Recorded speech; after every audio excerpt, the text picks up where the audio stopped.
ಓಂ ಶ್ರೀ ವಾರಾಹಿ ದೇವಿಯೇ ನಮಃ. 15 ಜುಲೈ 2026ರಿಂದ ಆರಂಭವಾಗುವ ಶ್ರೀ ವಾರಾಹಿ ನವರಾತ್ರಿ ಅತ್ಯಂತ ಪವಿತ್ರವಾದ ಮತ್ತು ಶಕ್ತಿಯುತವಾದ ಆರಾಧನೆಯಾಗಿದೆ. ಈ 9 ದಿನಗಳಲ್ಲಿ ಭಕ್ತಿಯಿಂದ ವಾರಾಹಿ ಅಮ್ಮನವರನ್ನು ಪೂಜಿಸಿದರೆ ಜೀವನದಲ್ಲಿರುವ ಅನೇಕ ಕಷ್ಟಗಳು ದೂರವಾಗಿ ಧೈರ್ಯ, ಆತ್ಮವಿಶ್ವಾಸ, ಶಾಂತಿ ಮತ್ತು ವಿಜಯದ ಅನುಗ್ರಹ ದೊರೆಯುತ್ತೆ. ವರಾಹಿ ದೇವಿಯು ಆದಿಪರಾಶಕ್ತಿಯ ಉಗ್ರ ಸ್ವರೂಪಗಳಲ್ಲಿ ಒಬ್ಬರು. ದೇವತೆಗಳನ್ನು ರಕ್ಷಿಸೋದಕ್ಕೆ ಮತ್ತು ದುಷ್ಟಶಕ್ತಿಗಳನ್ನು ಸಂಹರಿಸೋದಕ್ಕೆ ವರಾಹಿ ರೂಪವನ್ನು ಧರಿಸಿದ್ರು ಅಂತ ಪುರಾಣಗಳು ನಮಗೆ ತಿಳಿಸುತ್ತೆ. ಆದ್ದರಿಂದ ವರಾಹಿ ಆರಾಧನೆ ಮಾಡಿದವರಿಗೆ ಶತ್ರುಬಾಧೆ ಕಡಿಮೆಯಾಗುತ್ತೆ, ದೃಷ್ಟಿದೋಷ ನಿವಾರಣೆಯಾಗುತ್ತೆ, ನ್ಯಾಯಾಲಯದ ವ್ಯವಹಾರಗಳಲ್ಲಿ ಅನುಕೂಲವಾಗುತ್ತೆ, ವ್ಯಾಪಾರದಲ್ಲಿ ಅಭಿವೃದ್ಧಿ ಕಂಡುಬರುತ್ತೆ, ಕುಟುಂಬದಲ್ಲಿ ನೆಮ್ಮದಿ ನೆಲೆಸುತ್ತೆ, ಸಾಲದ ತೊಂದರೆಗಳು ಕಡಿಮೆಯಾಗಲು ದಾರಿ ಸಿಗುತ್ತೆ ಮತ್ತು ಮನಸ್ಸಿಗೆ ಧೈರ್ಯ ದೊರೆಯುತ್ತೆ. ಆದರೆ ಒಂದು ವಿಷಯವನ್ನು ನೆನ್ಪಿಡಬೇಕು, ಪೂಜೆ ಮಾಡಿದರೆ ಮಾತ್ರ ಎಲ್ಲವೂ ತಾನಾಗಿಯೇ ಆಗುವುದಿಲ್ಲ. ದೇವಿಯ ಅನುಗ್ರಹದ ಜೊತೆಗೆ ನಮ್ಮ ಪರಿಶ್ರಮ ಕೂಡ ಇರಬೇಕು. ಭಕ್ತಿ ಮತ್ತು ಪ್ರಯತ್ನ ಎರಡೂ ಸೇರಿದಾಗ ಮಾತ್ರ ಉತ್ತಮ ಫಲ ದೊರೆಯುತ್ತೆ. ಈ ನವರಾತ್ರಿಯ ಪೂಜೆಯನ್ನು ಮಹಿಳೆಯರು ಮತ್ತು ಪುರುಷರು ಇಬ್ಬರು ಕೂಡ ಮಾಡಬಹುದು. ಯಾವುದೇ ವಯಸ್ಸಿನವರು ಭಕ್ತಿಯಿಂದ ಆಚರಿಸಬಹುದು. ಸಾಧ್ಯವಾದರೆ 9 ದಿನಗಳ ದೀಕ್ಷೆಯನ್ನು ಪಾಲಿಸಬಹುದು. ಪೂಜೆ ಮಾಡುವಾಗ ಹಳದಿ ಬಣ್ಣದ ಬಟ್ಟೆ ಧರಿಸೋದು ಶುಭ. ಅದು ಸಾಧ್ಯವಾಗದೇ ಇದ್ದರೆ ಬಿಳಿ ಬಣ್ಣದ ಬಟ್ಟೆಯನ್ನು ಕೂಡ ಧರಿಸಬಹುದು. ಮುಖ್ಯವಾದದ್ದು ಬಟ್ಟೆಯ ಬಣ್ಣವಲ್ಲ, ಮನಸ್ಸಿನ ಭಕ್ತಿ. ಪೂಜಾ ಸ್ಥಳವನ್ನು ಸ್ವಚ್ಛವಾಗಿ ಇಟ್ಟು ವರಾಹಿ ಅಮ್ಮನವರ ಫೋಟೋ ಅಥವಾ ಸಣ್ಣ ವಿಗ್ರಹವನ್ನು ಪ್ರತಿಷ್ಠಾಪಿಸಬೇಕು. ವಿಗ್ರಹ ಆಗಿದ್ದರೆ ಪ್ರತಿದಿನ ಅಭಿಷೇಕ ಮಾಡಬಹುದು, ಇಲ್ಲದಿದ್ದರೆ ಫೋಟೋ ಇಟ್ಟು ಪೂಜೆ ಮಾಡಿದರೂ ಕೂಡ ಸಾಕು. ಮನೆಯ ಸಂಪ್ರದಾಯ ಇದ್ದರೆ ಕಲಶ ಸ್ಥಾಪಿಸಬಹುದು, ಇಲ್ಲದಿದ್ದರೆ ಯಾವುದೇ ದೋಷ ಇಲ್ಲ. ಅಖಂಡ ದೀಪವನ್ನು 9 ದಿನ ಬೆಳಗಿಸಬಹುದಾದರೆ ಅತ್ಯುತ್ತಮ. ಸಾಧ್ಯವಾಗದಿದ್ದರೆ ಬೆಳಿಗ್ಗೆ ಮತ್ತು ಸಂಜೆ 2 ದೀಪಗಳನ್ನು ಹಚ್ಚಿ ದೀಪಾರಾಧನೆ ಮಾಡಿದರೂ ಕೂಡ ಸಾಕು. ಇಲ್ಲಾಂದರೆ ಅಖಂಡ ದೀಪವನ್ನು ಹಚ್ಚಿದರೂ ತುಂಬಾ ಒಳ್ಳೆಯದಾಗುತ್ತೆ. ಪೂಜೆಯ ಬೆಳಿಗ್ಗೆ ಮತ್ತು ಸಂಜೆ 2 ದೀಪಗಳನ್ನು ಹಚ್ಚಿ ದೀಪಾರಾಧನೆ ಮಾಡಿದರೂ ಕೂಡ ನಿಮಗೆ ಸಾಕಷ್ಟು ಫಲ ಅನ್ನೋದು ಸಿಗುತ್ತೆ. ಪೂಜೆಯ ಸಮಯದಲ್ಲಿ ಅರಿಶಿನ, ಕುಂಕುಮ, ಹೂವು, ಅಕ್ಷತೆ, ಹಣ್ಣು ಮತ್ತು ನೈವೇದ್ಯವನ್ನು ಅರ್ಪಿಸಬೇಕು.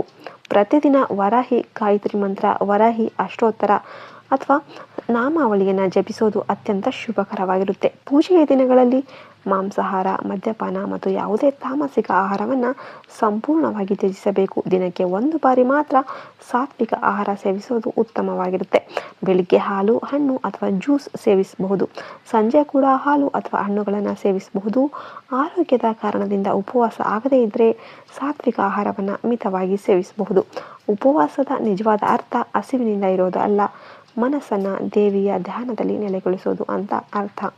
ಸಾಧ್ಯವಾದಷ್ಟು ಕೋಪ, ಸುಳ್ಳು, ನಿಂದೆ ಮತ್ತು ದುಷ್ಟ ಆಲೋಚನೆಗಳಿಂದ ದೂರ ಇರಬೇಕು. ಮನೆಯಲ್ಲೂ ಕೂಡ ಶಾಂತಿ ಕಾಪಾಡಬೇಕು. ಪ್ರತಿದಿನ ಬೆಳಿಗ್ಗೆ ಸ್ನಾನ ಮಾಡಿ ಪೂಜೆ ಮಾಡಿದ ನಂತರ ಸಂಜೆ ಮತ್ತೊಮ್ಮೆ ದೀಪ ಹಚ್ಚಿ ದೇವಿಯನ್ನು ಪ್ರಾರ್ಥನೆ ಮಾಡಬೇಕು. ಕೆಲಸಕ್ಕೆ ಹೋಗುವವರು ಶೂ ಧರಿಸಬೇಕಾದ ಪರಿಸ್ಥಿತಿ ಇದ್ದರೆ ಧರಿಸ್ಬೋದು, ಆದ್ದರಿಂದ ಪೂಜೆ ವ್ಯರ್ಥ ಆಗೋದಿಲ್ಲ.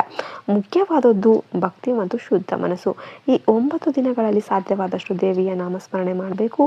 ಓಂ ವಾರಾಹೈ ನಮಃ ಅಥವಾ ಓಂ ಮಹಿಷಧ್ವಜಾಯ ವಿದ್ಮಹೇ ದಂಡಹಸ್ತಾಯ ಧೀಮಹಿ ತನ್ನೋ ವಾರಾಹಿ ಪ್ರಚೋದಯಾತ್ ಎಂಬ ಈ ಮಂತ್ರವನ್ನು ಭಕ್ತಿಯಿಂದ ಜಪಿಸಬೇಕು. ಕೊನೆಯ ದಿನ ವಿಶೇಷ ಪೂಜೆ ಮಾಡಿ ದೇವಿಗೆ ಸಿಹಿ ನೈವೇದ್ಯ ಅರ್ಪಿಸಿ. ನಿಮ್ಮ ಕೈಲಿ ಇದೇನೂ ಆಗಿಲ್ಲ ಅಂದರೆ ಶುಕ್ರವಾರ ಮತ್ತು ಮಂಗಳವಾರ ಆದರೂ ಮಾಡಬಹುದು. ಕುಟುಂಬದವರೊಂದಿಗೆ ಪ್ರಸಾದವನ್ನು ಸ್ವೀಕಾರ ಮಾಡಿ. ನವರಾತ್ರಿಯ ಪೂಜೆಯನ್ನು ಯಾವುದೇ ಸ್ವಾರ್ಥ ಇಲ್ಲದೆ ದೇವಿಯ ಮೇಲೆ ಸಂಪೂರ್ಣ ಭರವಸೆ ಇಟ್ಟು ಮಾಡಿದರೆ ದೇವಿಯು ನಮ್ಮ ಅಗತ್ಯವನ್ನು ಅರಿತು ಸರಿಯಾದ ಸಮಯದಲ್ಲಿ ಅನುಗ್ರಹಿಸ್ತಾರೆ. ಭಕ್ತಿ, ಶಕ್ತಿ, ನಿಯಮ ಮತ್ತು ಸತ್ಕಾರ್ಯಗಳಿಗೆ ವರಾಹಿ ನವರಾತ್ರಿಯನ್ನು ಆಚರಿಸಿದರೆ ಜೀವನದಲ್ಲಿ ಧೈರ್ಯ, ಐಶ್ವರ್ಯ, ಆರೋಗ್ಯ, ಕುಟುಂಬ ಸುಖ, ಶತ್ರುನಾಶ, ಕಾರ್ಯಸಿದ್ಧಿ ಮತ್ತು ಆಧ್ಯಾತ್ಮಿಕ ಬೆಳವಣಿಗೆ ದೊರೆಯುತ್ತೆ. ಶ್ರೀ ವಾರಾಹಿ ಅಮ್ಮನವರ ಕೃಪೆ ಎಲ್ಲರ ಮೇಲೂ ಕೂಡ ಸದಾ ಇರಲಿ ಅಂತ ಹಾರೈಸ್ತಾ ಓಂ ವಾರಾಹೈ ನಮಃ ಅಂತ ಎಲ್ಲರೂ ಕೂಡ ಕಮೆಂಟ್ ಮಾಡೋದನ್ನ ಮರಿಬೇಡಿ. ಓಂ ಶ್ರೀ ವಾರಾಹಿ ದೇವಿಯೇ ನಮಃ. 15 ಜುಲೈ 2026ರಿಂದ ಆರಂಭವಾಗುವ ಶ್ರೀ ವಾರಾಹಿ ನವರಾತ್ರಿ ಅತ್ಯಂತ ಪವಿತ್ರವಾದ ಮತ್ತು ಶಕ್ತಿಯುತವಾದ ಆರಾಧನೆಯಾಗಿದೆ. ಈ 9 ದಿನಗಳಲ್ಲಿ ಭಕ್ತಿಯಿಂದ ವಾರಾಹಿ ಅಮ್ಮನವರನ್ನು ಪೂಜಿಸಿದರೆ ಜೀವನದಲ್ಲಿರುವ ಅನೇಕ ಕಷ್ಟಗಳು ದೂರವಾಗಿ ಧೈರ್ಯ, ಆತ್ಮವಿಶ್ವಾಸ, ಶಾಂತಿ ಮತ್ತು ವಿಜಯದ ಅನುಗ್ರಹ ದೊರೆಯುತ್ತೆ. ವರಾಹಿ ದೇವಿಯು ಆದಿಪರಾಶಕ್ತಿಯ ಉಗ್ರ ಸ್ವರೂಪಗಳಲ್ಲಿ ಒಬ್ಬರು. ದೇವತೆಗಳನ್ನು ರಕ್ಷಿಸೋದಕ್ಕೆ ಮತ್ತು ದುಷ್ಟಶಕ್ತಿಗಳನ್ನು ಸಂಹರಿಸೋದಕ್ಕೆ ವರಾಹಿ ರೂಪವನ್ನು ಧರಿಸಿದ್ರು ಅಂತ ಪುರಾಣಗಳು ನಮಗೆ ತಿಳಿಸುತ್ತೆ. ಆದ್ದರಿಂದ ವರಾಹಿ ಆರಾಧನೆ ಮಾಡಿದವರಿಗೆ ಶತ್ರುಬಾಧೆ ಕಡಿಮೆಯಾಗುತ್ತೆ, ದೃಷ್ಟಿದೋಷ ನಿವಾರಣೆಯಾಗುತ್ತೆ, ನ್ಯಾಯಾಲಯದ ವ್ಯವಹಾರಗಳಲ್ಲಿ ಅನುಕೂಲವಾಗುತ್ತೆ, ವ್ಯಾಪಾರದಲ್ಲಿ ಅಭಿವೃದ್ಧಿ ಕಂಡುಬರುತ್ತೆ, ಕುಟುಂಬದಲ್ಲಿ ನೆಮ್ಮದಿ ನೆಲೆಸುತ್ತೆ, ಸಾಲದ ತೊಂದರೆಗಳು ಕಡಿಮೆಯಾಗಲು ದಾರಿ ಸಿಗುತ್ತೆ ಮತ್ತು ಮನಸ್ಸಿಗೆ ಧೈರ್ಯ ದೊರೆಯುತ್ತೆ. ಆದರೆ ಒಂದು ವಿಷಯವನ್ನು ನೆನ್ಪಿಡಬೇಕು, ಪೂಜೆ ಮಾಡಿದರೆ ಮಾತ್ರ ಎಲ್ಲವೂ ತಾನಾಗಿಯೇ ಆಗುವುದಿಲ್ಲ. ದೇವಿಯ ಅನುಗ್ರಹದ ಜೊತೆಗೆ ನಮ್ಮ ಪರಿಶ್ರಮ ಕೂಡ ಇರಬೇಕು. ಭಕ್ತಿ ಮತ್ತು ಪ್ರಯತ್ನ ಎರಡೂ ಸೇರಿದಾಗ ಮಾತ್ರ ಉತ್ತಮ ಫಲ ದೊರೆಯುತ್ತೆ. ಈ ನವರಾತ್ರಿಯ ಪೂಜೆಯನ್ನು ಮಹಿಳೆಯರು ಮತ್ತು ಪುರುಷರು ಇಬ್ಬರು ಕೂಡ ಮಾಡಬಹುದು. ಯಾವುದೇ ವಯಸ್ಸಿನವರು ಭಕ್ತಿಯಿಂದ ಆಚರಿಸಬಹುದು. ಸಾಧ್ಯವಾದರೆ 9 ದಿನಗಳ ದೀಕ್ಷೆಯನ್ನು ಪಾಲಿಸಬಹುದು. ಪೂಜೆ ಮಾಡುವಾಗ ಹಳದಿ ಬಣ್ಣದ ಬಟ್ಟೆ ಧರಿಸೋದು ಶುಭ. ಅದು ಸಾಧ್ಯವಾಗದೇ ಇದ್ದರೆ ಬಿಳಿ ಬಣ್ಣದ ಬಟ್ಟೆಯನ್ನು ಕೂಡ ಧರಿಸಬಹುದು. ಮುಖ್ಯವಾದದ್ದು ಬಟ್ಟೆಯ ಬಣ್ಣವಲ್ಲ, ಮನಸ್ಸಿನ ಭಕ್ತಿ. ಪೂಜಾ ಸ್ಥಳವನ್ನು ಸ್ವಚ್ಛವಾಗಿ ಇಟ್ಟು ವರಾಹಿ ಅಮ್ಮನವರ ಫೋಟೋ ಅಥವಾ ಸಣ್ಣ ವಿಗ್ರಹವನ್ನು ಪ್ರತಿಷ್ಠಾಪಿಸಬೇಕು. ವಿಗ್ರಹ ಆಗಿದ್ದರೆ ಪ್ರತಿದಿನ ಅಭಿಷೇಕ ಮಾಡಬಹುದು, ಇಲ್ಲದಿದ್ದರೆ ಫೋಟೋ ಇಟ್ಟು ಪೂಜೆ ಮಾಡಿದರೂ ಕೂಡ ಸಾಕು. ಮನೆಯ ಸಂಪ್ರದಾಯ ಇದ್ದರೆ ಕಲಶ ಸ್ಥಾಪಿಸಬಹುದು, ಇಲ್ಲದಿದ್ದರೆ ಯಾವುದೇ ದೋಷ ಇಲ್ಲ. ಅಖಂಡ ದೀಪವನ್ನು 9 ದಿನ ಬೆಳೆಸಬಹುದಾದರೆ ಅತ್ಯುತ್ತಮ. ಸಾಧ್ಯವಾಗದಿದ್ದರೆ ಬೆಳಿಗ್ಗೆ ಮತ್ತು ಸಂಜೆ 2 ದೀಪಗಳನ್ನು ಹಚ್ಚಿ ದೀಪಾರಾಧನೆ ಮಾಡಿದರೂ ಕೂಡ ಸಾಕು. ಇಲ್ಲಾಂದರೆ ಅಖಂಡ ದೀಪವನ್ನು ಹಚ್ಚಿದರೂ ತುಂಬಾ ಒಳ್ಳೆಯದಾಗುತ್ತೆ. ಪೂಜೆಯ ಬೆಳಿಗ್ಗೆ ಮತ್ತು ಸಂಜೆ 2 ದೀಪಗಳನ್ನು ಹಚ್ಚಿ ದೀಪಾರಾಧನೆ ಮಾಡಿದರೂ ಕೂಡ ನಿಮಗೆ ಸಾಕಷ್ಟು ಫಲ ಅನ್ನೋದು ಸಿಗುತ್ತೆ. ಪೂಜೆಯ ಸಮಯದಲ್ಲಿ ಅರಿಶಿನ, ಕುಂಕುಮ, ಹೂವು, ಅಕ್ಷತೆ, ಹಣ್ಣು ಮತ್ತು ನೈವೇದ್ಯವನ್ನು ಅರ್ಪಿಸಬೇಕು.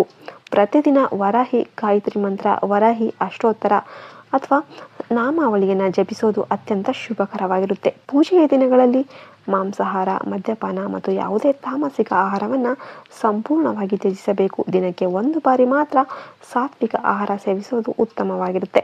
ಬೆಳಿಗ್ಗೆ ಹಾಲು, ಹಣ್ಣು ಅಥವಾ ಜ್ಯೂಸ್ ಸೇವಿಸಬಹುದು.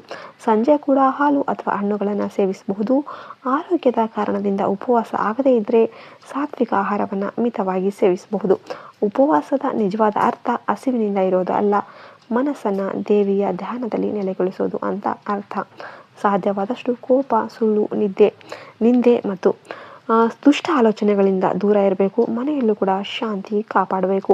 ಪ್ರತಿದಿನ ಬೆಳಿಗ್ಗೆ ಸ್ನಾನ ಮಾಡಿ ಪೂಜೆ ಮಾಡಿದ ನಂತರ ಸಂಜೆ ಮತ್ತೊಮ್ಮೆ ದೀಪ ಹಚ್ಚಿ ದೇವಿಯನ್ನು ಪ್ರಾರ್ಥನೆ ಮಾಡಬೇಕು.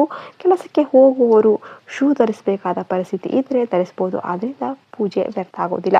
ಮುಖ್ಯವಾದದ್ದು ಭಕ್ತಿ ಮತ್ತು ಶುದ್ಧ ಮನಸ್ಸು. ಈ 9 ದಿನಗಳಲ್ಲಿ ಸಾಧ್ಯವಾದಷ್ಟು ದೇವಿಯ ನಾಮಸ್ಮರಣೆ ಮಾಡಬೇಕು.